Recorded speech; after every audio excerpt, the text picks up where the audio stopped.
Welcome back to a lecture series on an introduction to molecular simulation and statistical mechanics. So in the last lecture, we introduced statistical mechanics and specifically many of the important definitions and notations that we would need to understand how statistical mechanics works. So one of the most important definitions was related to the introduction of this probability density function, which was describing the probability that a system is in a specific region of phase space. Well, at the end, we started discussing ensembles. Now recall that an ensemble is a collection of systems. So maybe you have a bunch of copies of your phase space, and they can all have different mechanical states or evolve in different ways, as long as they're identical in the sense that they have the exact same Hamiltonian.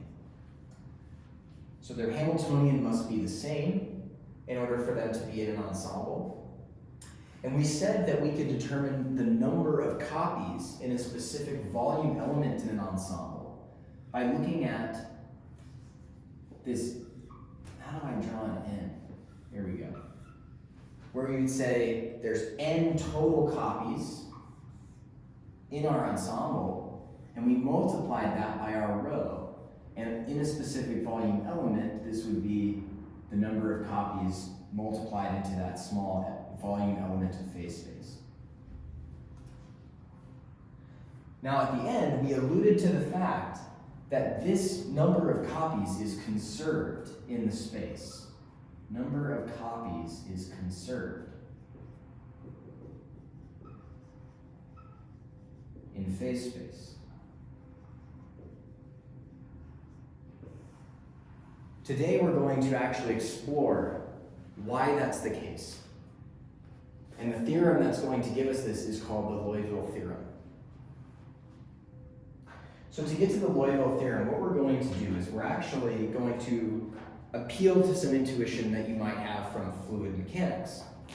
So let's recall the equation of continuity. So we'll do a little aside here, and we're going to take you back to fluid mechanics for a minute.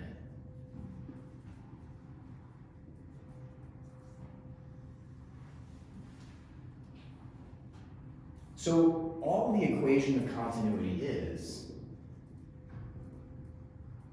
essentially just writing down a mass balance.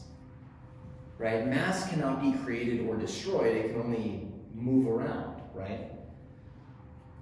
So specifically in fluid mechanics, one of the ways in which you can think about these problems is that if you had some, fluid flowing along,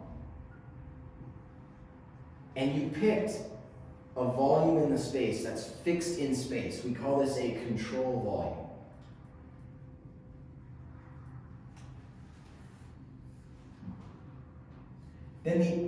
Then we can keep track of how much mass is in the control volume by keeping track of how much flow is going in through the surface of this volume and how much is going out and how much is being generated inside of it, right? Now, at any given time, we can write the total mass in the following way, where we take the integral over this entire volume of some density function, some mass density, rho, which is a function of wherever you are inside of the space. This underline represents a vector, so we can be in 3 dimensions, right?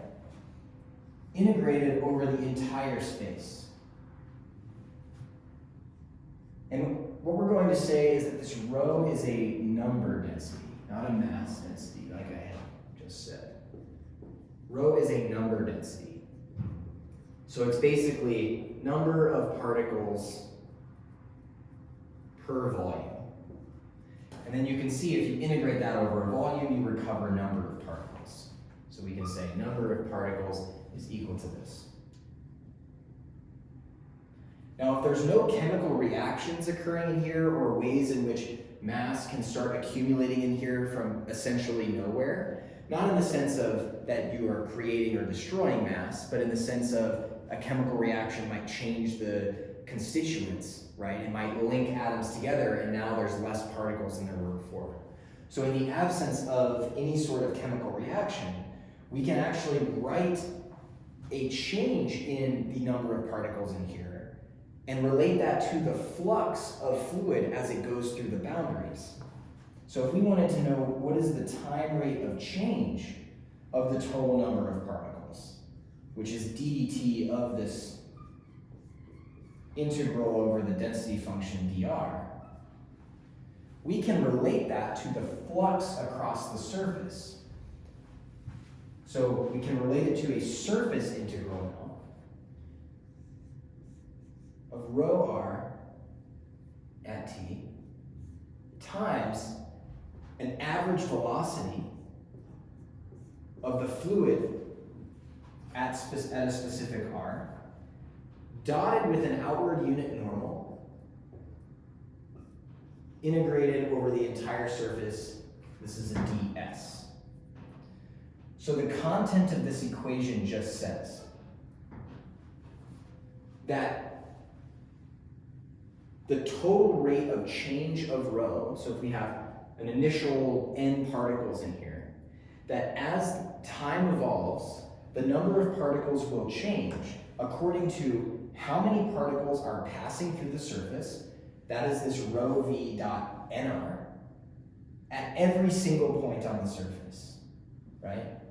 So you probably remember this from your fluid mechanics class, but really, if you haven't seen this before, the content of this equation is not too conceptually difficult to understand. All we have is the number density times the velocity times the outward unit normal, which is essentially just, this vector that points perpendicular to the surface of that specific point. So once you keep track of all of the fluid coming in, coming out at every point along the surface, you should get the total time rate of change in the absence of a chemical reaction.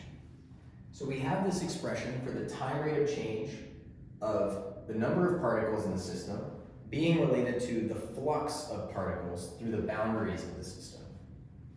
Now we're going to do a few things here. The first is we're going to say that we can move this derivative inside and change it to a partial derivative according to the Leibniz integral rule. So we're going to invoke the Leibniz integral rule, and I won't go through the proof. There are additional terms that will pop out when you take the derivative of an integral like this, but those additional terms are going to go to 0 because of the fact that we're using a control volume. If you're interested, as an exercise, try to prove that for yourself. But this is going to be equal to partial rho partial t dv, and I'm just going to drop these dependencies here. And on the right-hand side, we're going to invoke the divergence theorem. So the divergence theorem says that this surface integral can be re-expressed in terms of a volume integral of the gradient dotted by rho v.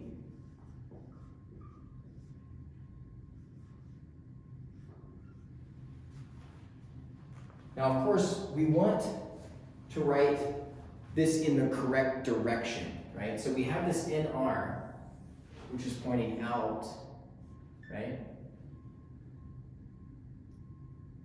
And in order for us to preserve the direction properly, we need to make sure we put in a minus sign, so we can write about how particles are flowing into our volume.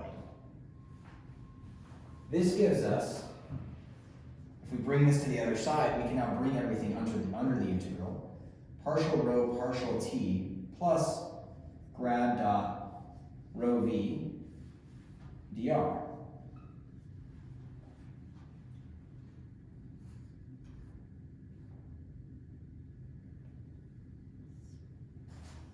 This is your classic equation of continuity, but we need to make one more step in that this should hold, this was equal to 0 now, because we moved the left-hand side to the right-hand side.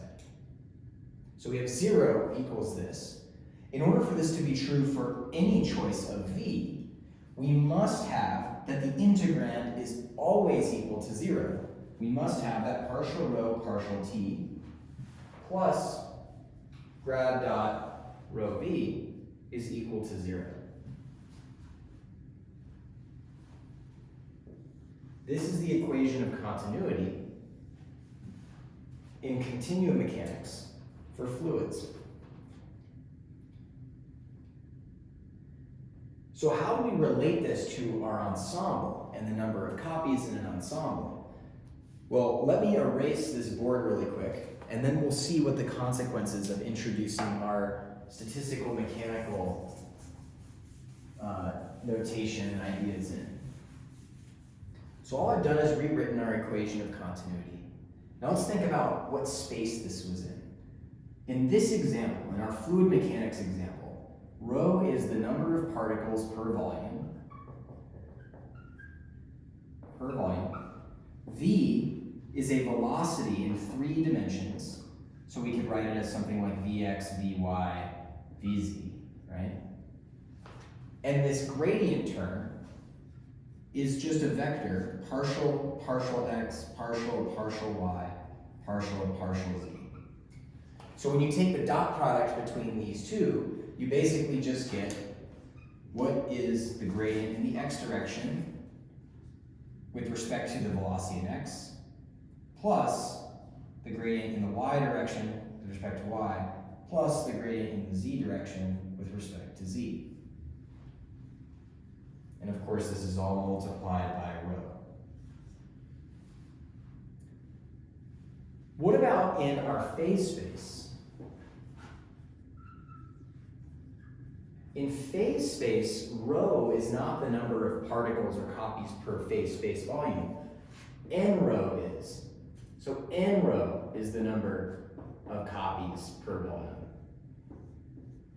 Right? Our velocity now looks a lot different. It's not the velocity in this space like it is in continuum mechanics. Rather, it's the velocities of every particle.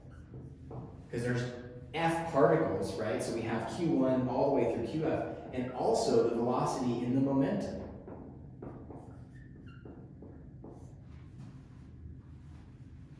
Nabla is then the derivatives with respect to all of the positions in the space.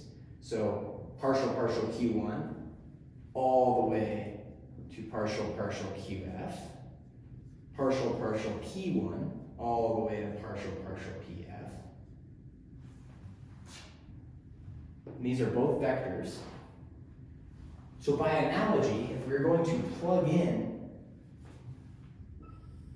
our phase space properties into our equation of continuity, we're going to obtain this result. Partial, partial n rho, or partial n rho, partial t, plus this grad dotted by rho, by n rho, right?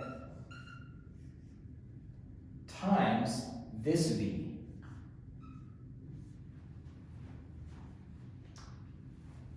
And that's going to equal 0.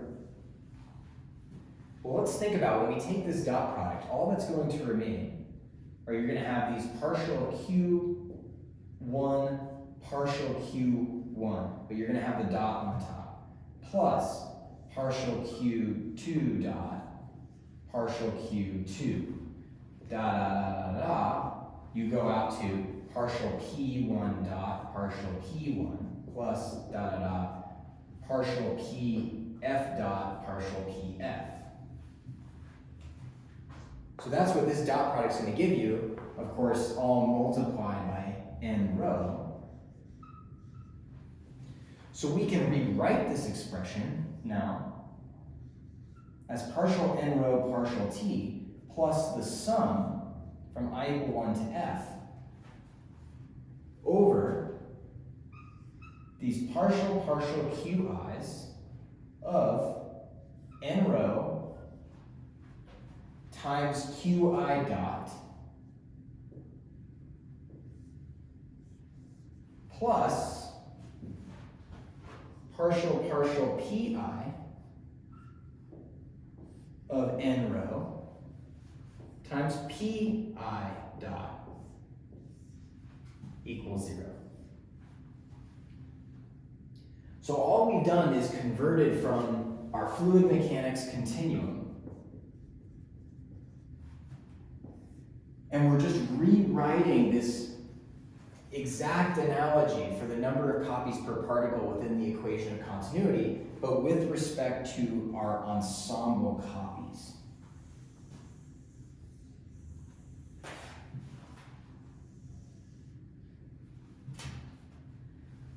So let's see where this takes us. There's a few more steps before we get to the final form of this equation. So consolidating everything, we had partial n rho partial t plus the sum I equal 1 to f of partial qi of n rho qi dot plus partial pi of n rho pi dot. Do we have a clever way to write qi dot and pi dot? Well, if you recall from our classical mechanics, these can be expressed using Hamilton's equation of motion. So let's do that. Let's make that substitution.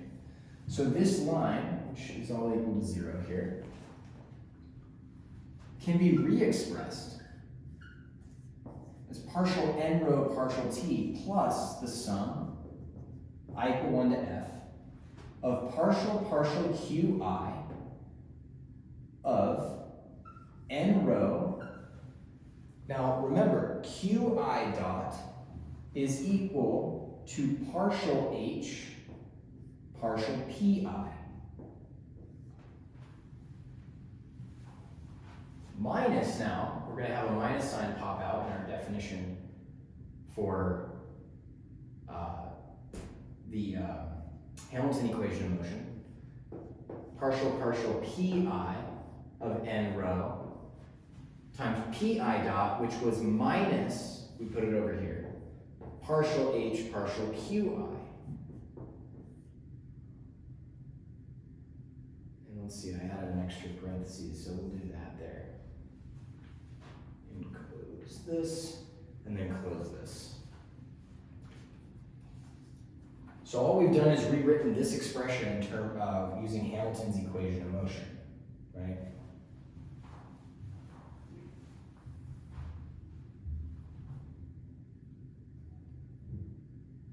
But let's think about what this means, right? First of all, this all equals 0.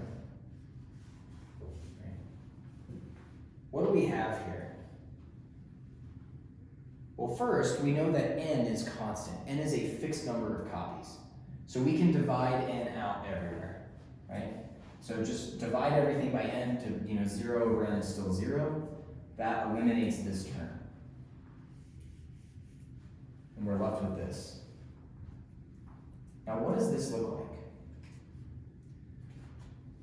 This looks like partial rho partial t plus the sum from f to I equal 1 of partial rho. It looks like maybe we need to expand these out, right? Because rho is a function of qi, so we have a product rule here.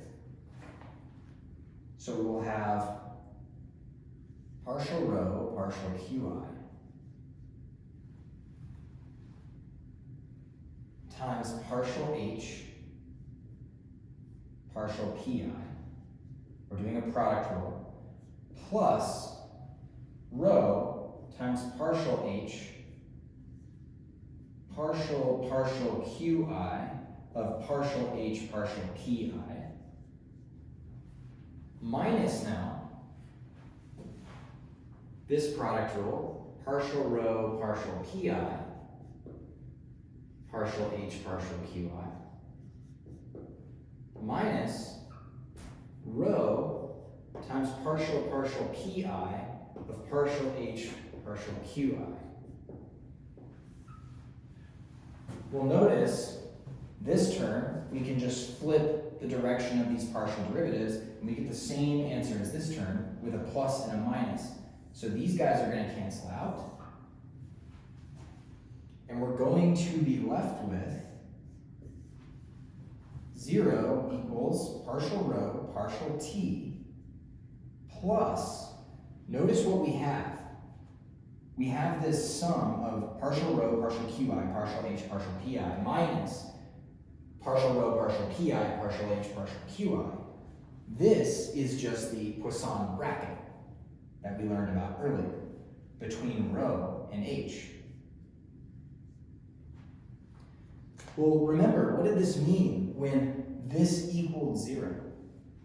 Well, first of all, we know that this is equal to d rho dt, right, by definition. And when this is 0, that implies that rho is a constant of motion. This is a constant of motion. In other words, the density in the phase space is not changing in time, right? There is no, even as everything evolves throughout our phase space, rho is a constant. This result is called the Louiville theorem. This is the Louiville theorem.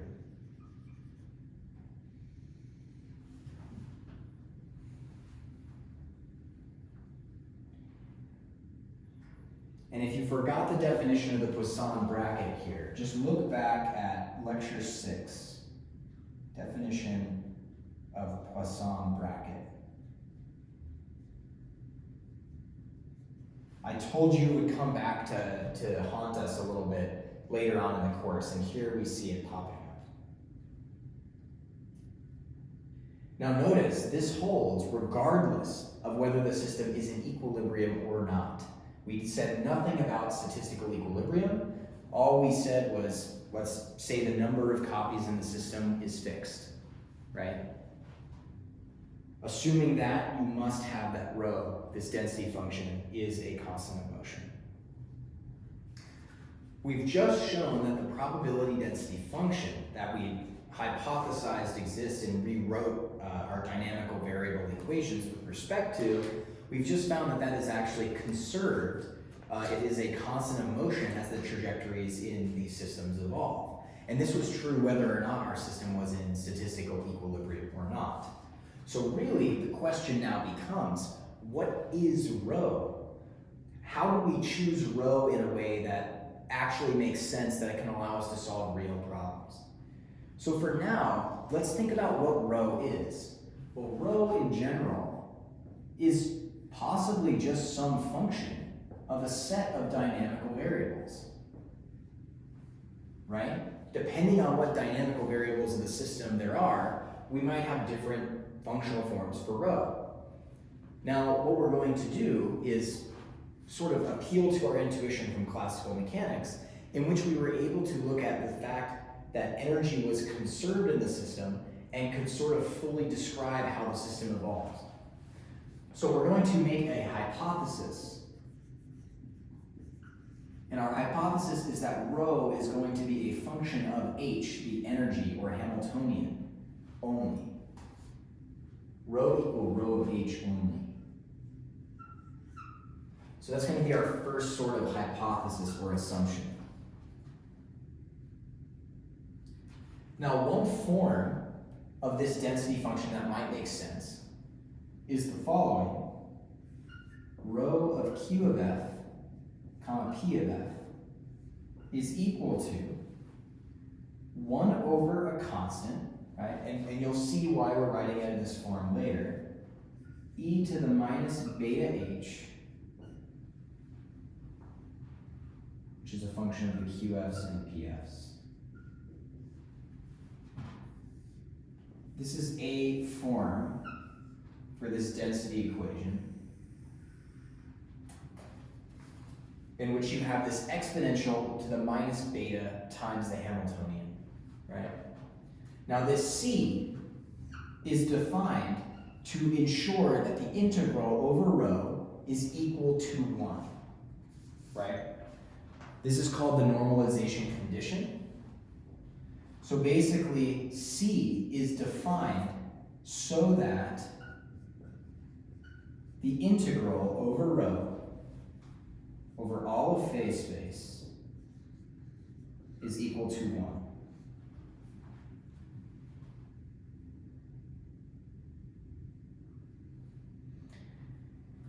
A statistical ensemble characterized by this function, by this probability density function, is known as a canonical ensemble.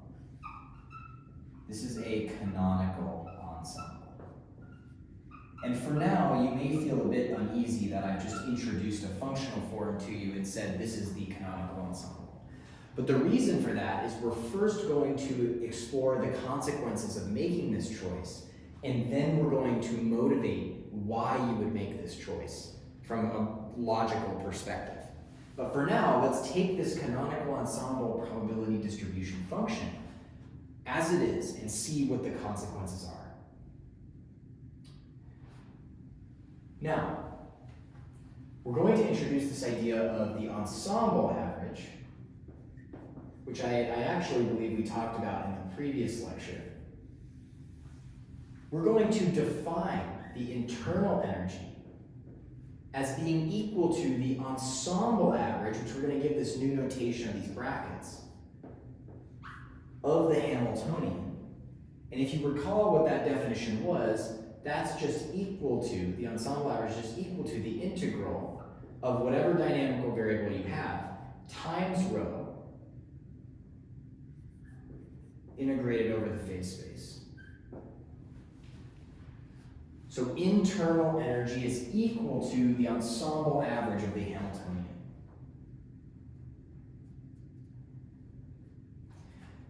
Now, within the definition of rho in the canonical ensemble, this internal energy in the canonical ensemble is just going to be equal to h, e to the minus beta h, right? Because this is all we have here. And then, of course, we have this 1 over c, this normalization condition. So u is equal to 1 over c integral h e to the minus beta h dqf dpf. This is our definition for the internal energy.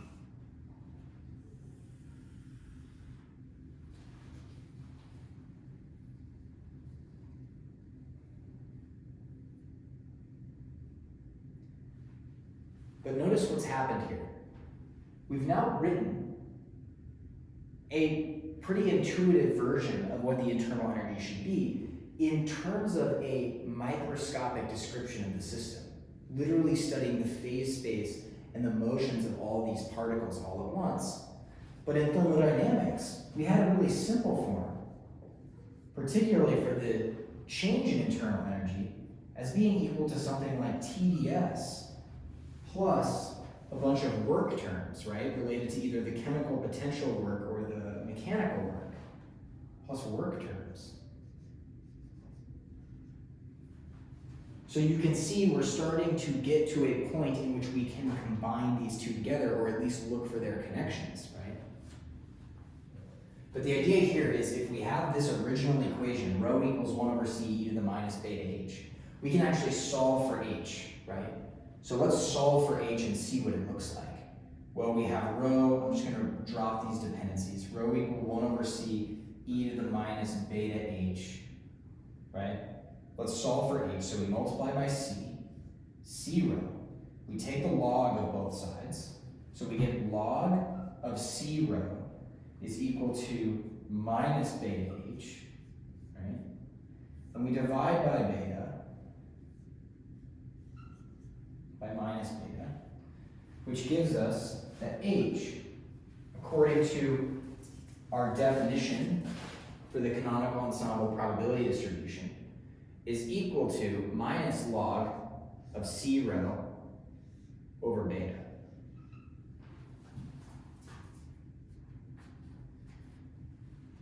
Well, we can write this out by noting that the log of a product of two things is just the sum. So we'll have minus log of c over beta minus log of rho over beta.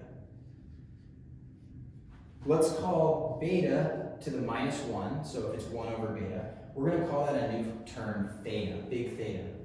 That'll give us minus theta log c minus theta log rho. So let's rewrite that. According to the canonical ensemble, h is equal to minus theta log c minus theta log rho, where theta was just defined as 1 over beta, or beta to the minus 1.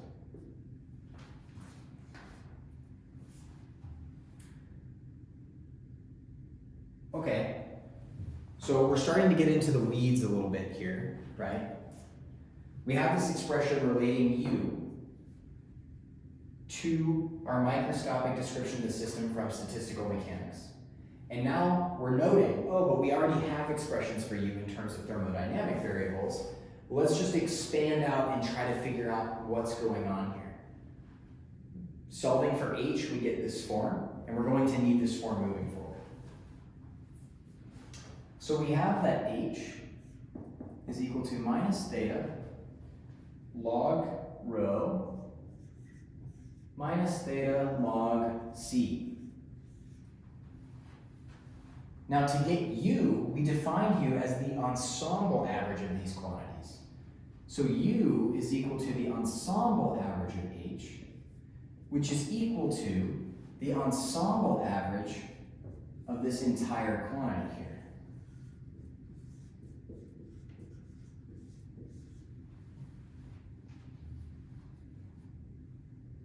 Now, the ensemble average, if you recall, right, it was just defined as this integral of some dynamical variable times rho evaluated over the phase space over C. And because it's an integral in a product with functions that are easily distributed between everything here, and they're linear, we can basically just break this up and write something like this in the following way, where we have the ensemble average of theta log rho minus the ensemble average of theta log C.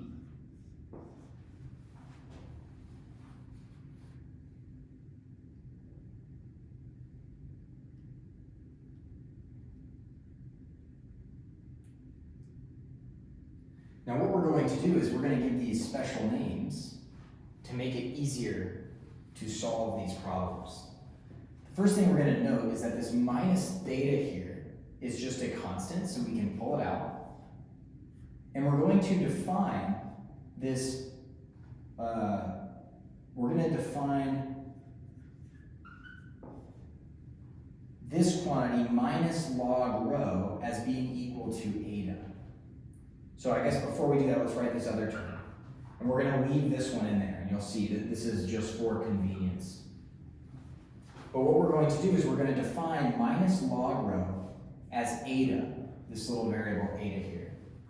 And we're going to define minus theta log C as some variable alpha. So we're going to end up getting that u is equal to theta times eta plus alpha,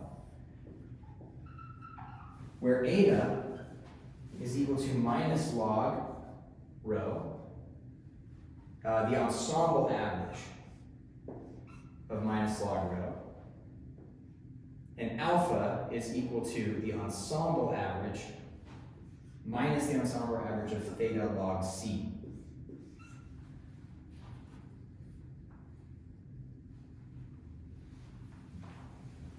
Okay, well, let's take the derivative of this guy. Same way we would in thermo.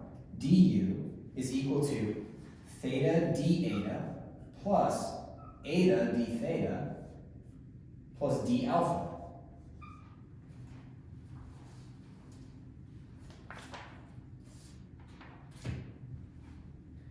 So notice we're starting to get somewhere. We know that du equal t ds plus some work terms. But we also know that du is equal to theta d eta plus eta d theta plus d alpha. So we're getting closer to relating these things. Now to fully relate them, we're actually going to appeal to an example. The specific example we're going to look at is a piston cylinder. So let's think about a piston cylinder. Well, you have in a piston cylinder some chamber, right, attached to a piston that is being pushed in or out, right? And you can describe how far this piston is pushed in or out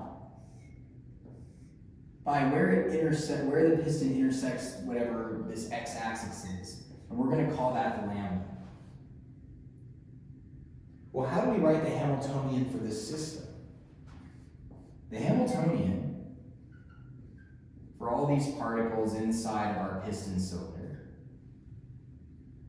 is just going to be equal to the sum over all the particles of the magnitude of the momenta over 2 times the mass of each particle. This is the kinetic part, right?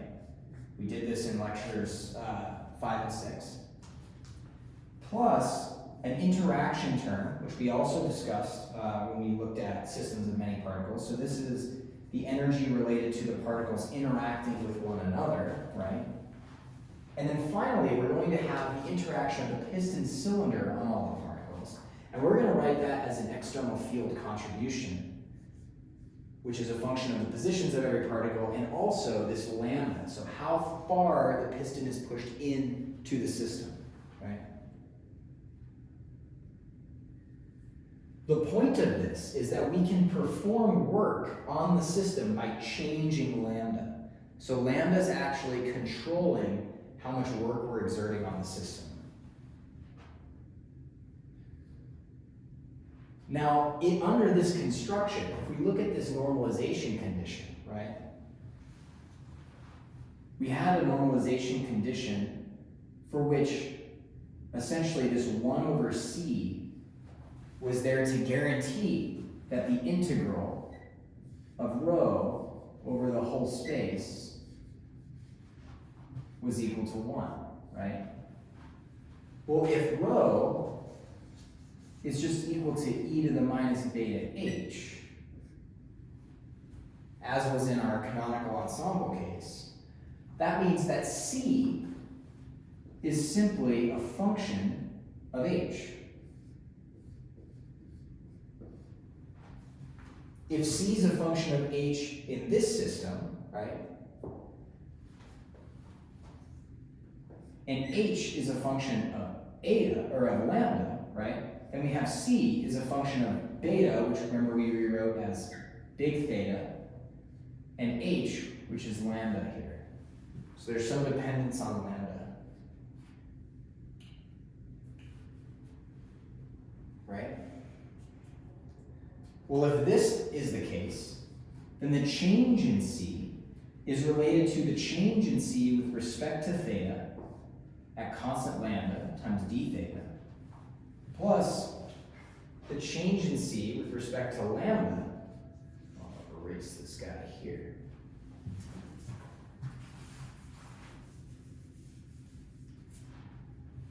at constant theta d theta.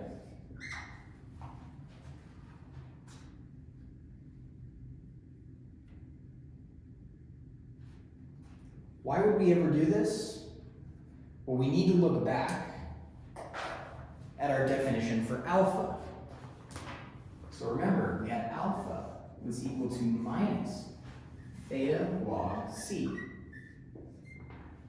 Well, if we look at d alpha, which is one of the terms in the expression we're looking for, we're going to obtain that d alpha is the same as minus theta d log c, right? Because we have to do the product rule here, minus log c d theta. Now, if you have a d log c, you can just write that as dc over c. So that gives us minus theta over c dc, right? Minus log c d theta.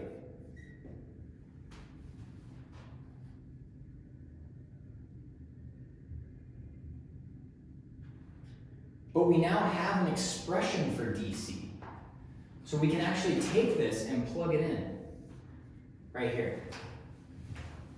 So what we're going to end up with is that d alpha is just equal to minus theta over c times this entire term, partial c partial theta at constant lambda, d theta plus partial c partial lambda at constant theta. This should be d lambda. D lambda minus log c d theta.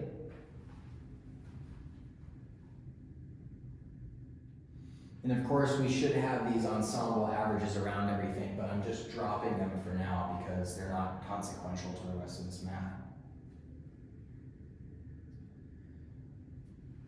Okay, so can we rewrite this in any useful way? Well, we can note here that this guy, minus log c, is just equal to alpha over theta, right?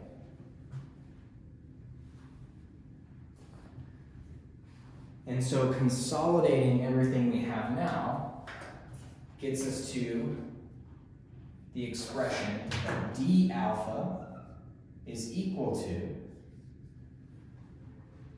and this was minus, or this would be plus alpha theta. So we'll have alpha over theta.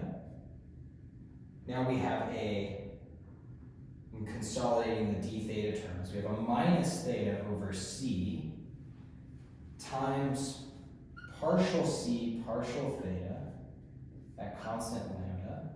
And this is all with respect to d theta, plus this extra term, which is minus theta over c times partial c partial lambda at constant theta d lambda.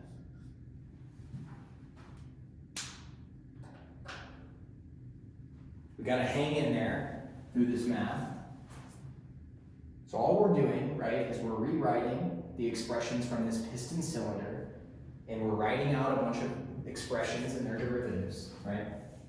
And from that, we're trying to relate the du we know from thermodynamics and the du that we have in this construction, in which we have the canonical ensemble. So we have this expression for d alpha. Well, now let's break apart these guys. So first let's look at partial c partial theta with constant lambda.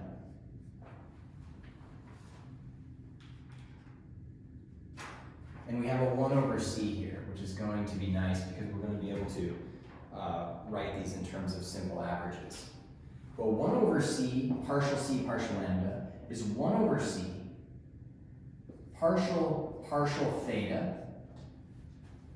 I think I said lambda, but I mean theta here. Of the integral of e to the minus beta h, which is just minus h over theta, dqf dpf, right?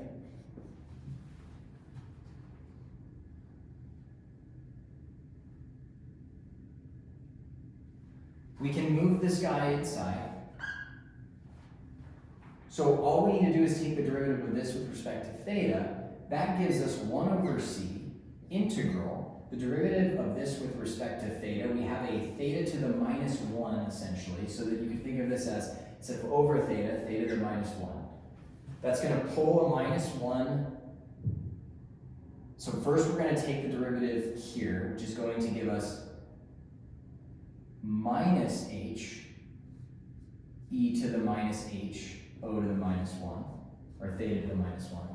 And then by the chain rule, we have to multiply that by the derivative of this guy, which is minus 1 times theta to the minus 2, dqf dpf.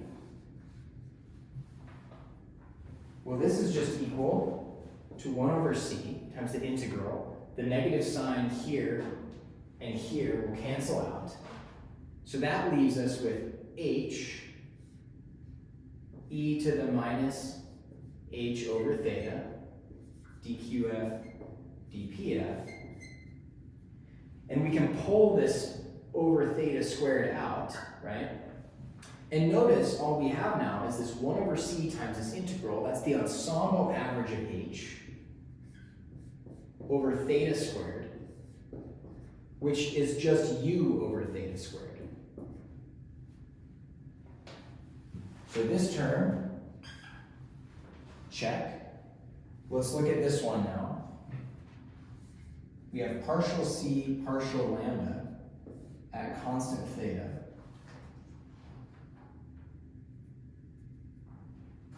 This is going to be equal to, well, it looks like here we also have a 1 over c. We like to keep that around because it lets the ensemble averages pop out. This is equivalent to 1 over c integral partial lambda of e to the minus beta h, or h over theta, dqf dpf, right? Now when we take the derivative with respect to lambda here, we know that h is a function of lambda because in our piston cylinder, right, lambda described how far the piston was pushed in, and h had that included in it. So when we take the derivative, only h is the important part here. So we do some chain rule, we get the integral, and we'll have integral, we'll pull the theta out, right? Because we'll have first the derivative of this whole guy, so minus 1 over theta, e to the minus h over theta, times, by the chain rule, the derivative of h with respect to lambda. I'll just put this up here. This is u over theta squared times this, right? dqf dpf.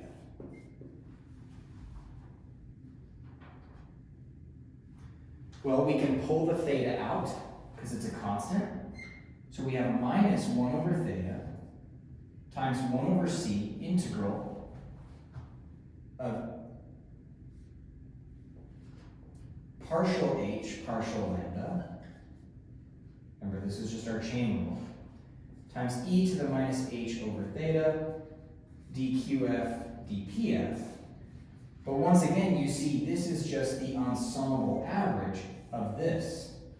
So this is equal to minus 1 over theta times the ensemble average of partial h, partial lambda.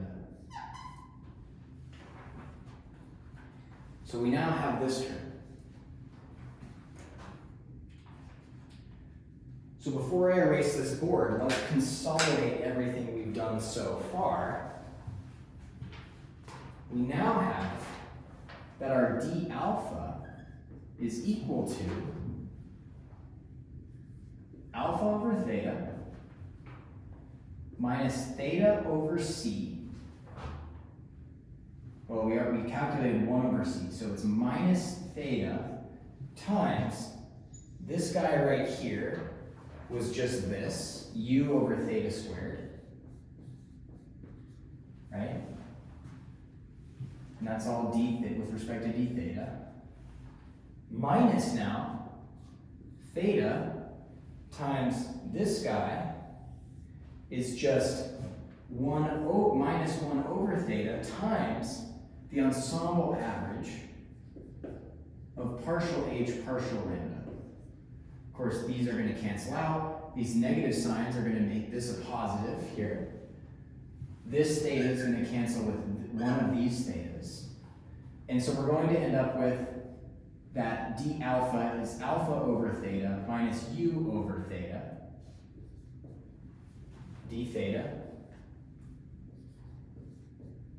plus partial h plus the ensemble average of partial h, partial lambda.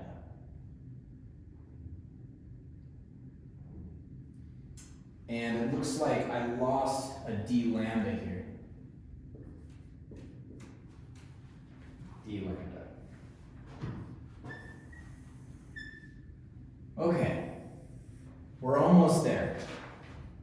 I'm going to erase this board and then we're going to finish this little proof out. So I've just rewritten our expression for d alpha, right? So let's look back at our expression for du. Remember that du was equal to, well, originally we had that u was equal to theta eta plus alpha, which meant that du here was theta d eta plus eta d theta plus d alpha, right? So let's plug d alpha in for these variables we just solved for. So we now have du is theta d eta plus eta d theta plus 1 over theta times alpha minus u d theta plus the ensemble average h d lambda, right?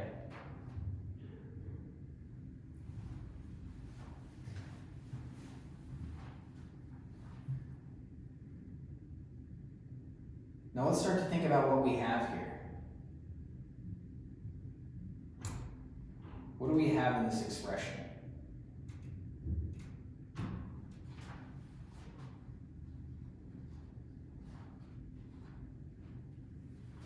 In here, right, we have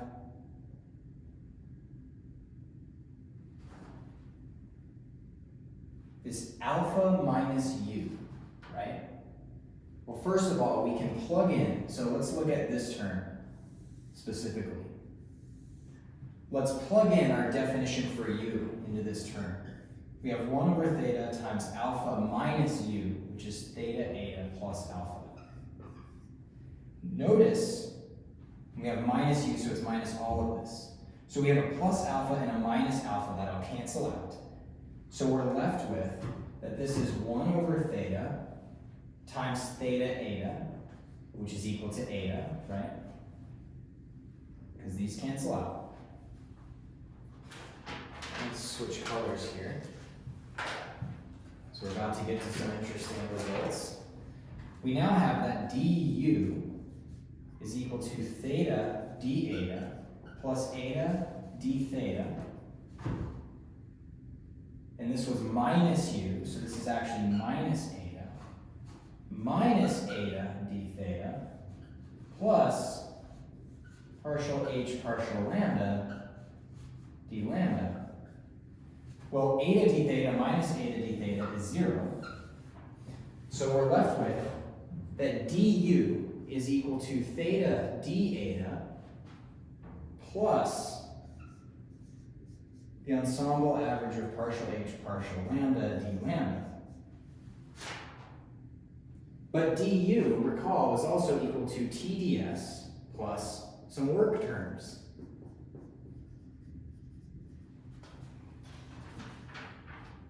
Well, by analogy, right, we can say that T here is proportional to theta, right? And S is proportional, or ds is proportional to d eta. So what we got out of all this is that our theta is proportional to t, and that our d eta is proportional to ds, the change in entropy. If we choose the proportionality constant,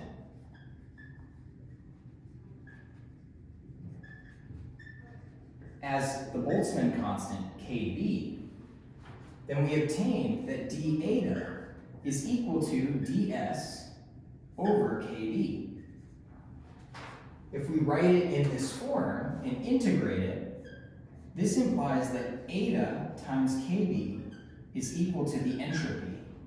Well, recalling the definition of eta, we have that the entropy is just equal to minus kb times the log of rho, the ensemble average of the log of rho.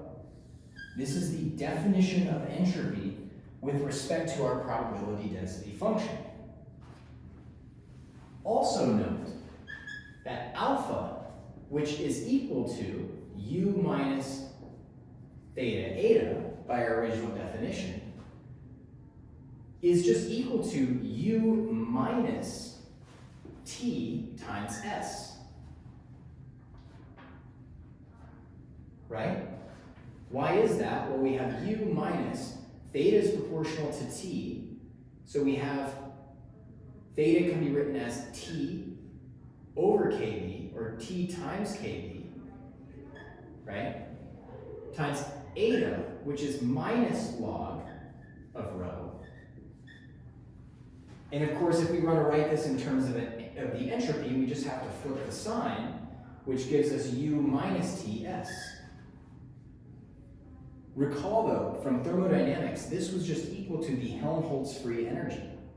So alpha is the Helmholtz free energy. Alpha was defined as minus theta log c. This implies that the Helmholtz free energy alpha is equal to minus kBt times log of this normalization constant. So what we've done through all of this work is we've gone through and we've related these thermodynamic quantities in the internal energy, right?